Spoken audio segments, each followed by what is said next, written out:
بسم اللہ الرحمن الرحیم۔ اس سے پہلے والا جو لیکچر تھا وہ میں نے پشتو زبان میں ریکارڈ کیا تھا۔ اب کے بعد میری جتنی بھی لیکچرز ہوں گے وہ اردو زبان میں ریکارڈ کروں گا تاکہ آپ سب لوگ اس سے مستفید ہو سکے۔ ایس ایس ٹی جنرل کے لیے میں نے نیا کورس شروع کیا ہے جس میں وہ ساری چیزیں بتاؤں گا، وہ سارے لیکچر ڈسکس کروں گا جو ایس ایس ٹی جنرل کے لیے امپورٹنٹ ہوں گے۔ تو اردو کا سیکشن ہم نے شروع کیا ہے، اور اردو کی سیکشن میں اس سے پہلا والا جو لیکچر تھا اس میں ہم نے اردو کے 10 اہم ناول نگار اور ان کی ناولوں کے نام لکھے تھے۔ چونکہ یہ بہت زیادہ مشکل کام ہے ایک ناول نگار کے سارے ناول یاد کرنا، تو اس کے لیے میں نے کچھ جملے بھی بنائے تھے جس کی وجہ سے ہم ان ناولوں کو اور ان کے ناول نگاروں کو یاد رکھ سکے۔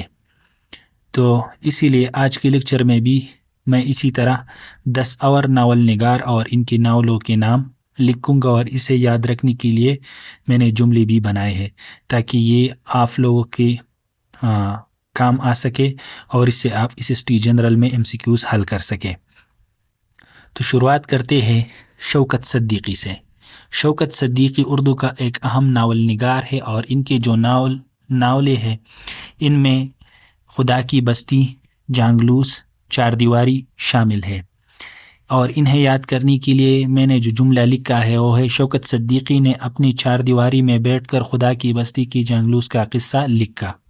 اسی طرح اس کے بعد ہے خدیجہ مستور، اور ان کے جو اہم ناول ہے وہ ہے انگن اور زمین۔ اگر آپ کو یہ نام یاد نہیں رہتے تو اس کے لیے میں نے جو جملہ لکھا ہے وہ ہے: خدیجہ مستور اپنے انگن کی زمین سے بہت محبت کرتی تھے۔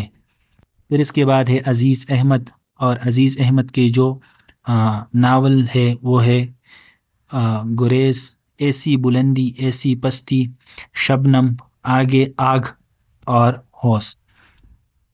اور اس کے لیے جو جملہ میں نے لکھا ہے وہ ہے: عزیز احمد نے شبنم اور آگ کے ہوش سے گریز کیا تو انہیں ایسی بلندی ایسی پستی کا احساس ہوا۔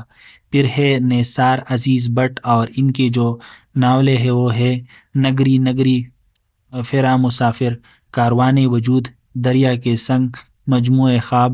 اور ان کے لیے جملہ ہے: نثار عزیز بٹ جیسا نگری نگری فراں مسافر اپنے کاروان وجود کے ساتھ دریا کے سنگ بیٹھے مجموع خواب دیکھ رہا ہے۔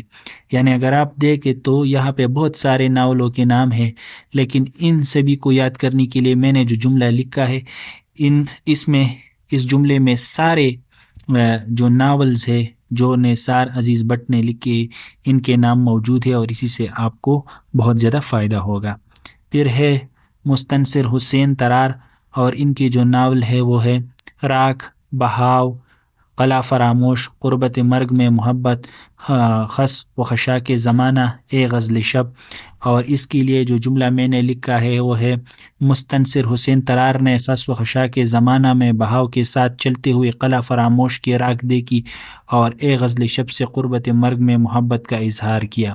پھر ہے رضیہ بٹ، اور رضیہ بٹ کے جو ناولیں ہیں وہ ہے سائقہ، نائلہ، انیلہ، نورینہ، آبرو اور بانو۔ اور اس کے لیے جو جملہ لکھا ہے وہ ہے: رضیہ بٹ کی کہانیوں میں نائلہ، انیلہ، نورینہ اور بانو نے اپنے آبرو بچانے کے لیے سائقہ کا سامنا کیا۔ پھر ہے عصمت چغتائی صاحب، اور اس کی جو ناولیں ہے وہ ہے ٹیڑھی لکیر، معصومہ، ضدی، جنگلی کبوتر اور سودائی۔ تو اس کے لیے جو جملہ ہے وہ ہے: عصمت چغتائی نے بتایا کہ ایک ضدی اور سودائی نے ٹیڑھی لکیر پر چلتے ہوئے معصومہ کو جنگلی کبوتر کے ساتھ دیکھا۔ یعنی ایک ایسا جملہ ہے جس کی وجہ سے آپ عصمت چغتائی صاحب کے سارے ناولوں کو یاد کر سکتے ہیں۔ پھر اس کے بعد ہے احسن فاروقی، تو احسن فاروقی کے جو ناول ہے ان کے نام ہے شام عود، ابلاپا، سنگم، رخصت اے زنداں۔ اور اس کے لیے جو جملہ میں نے لکھا ہے وہ ہے: احسن فاروق نے شام عود میں سنگم کے مقام پر ابلاپا ہو کر کہا، رخصت اے زنداں۔ پھر اس کے بعد ہے جمیلہ ہاشمی، اور جمیلہ ہاشمی کی جو ناول ہے وہ ہے دشت سوز، تالاش بہارا، چہرہ بچہرہ روبرو۔ اور اس کے لیے جو جملہ میں نے لکھا ہے وہ ہے: جمیل ہاشمی نے دشت سوز میں تالاش بہارا کے دوران اپنے آپ کو چہرہ بچہرہ روبرو پایا۔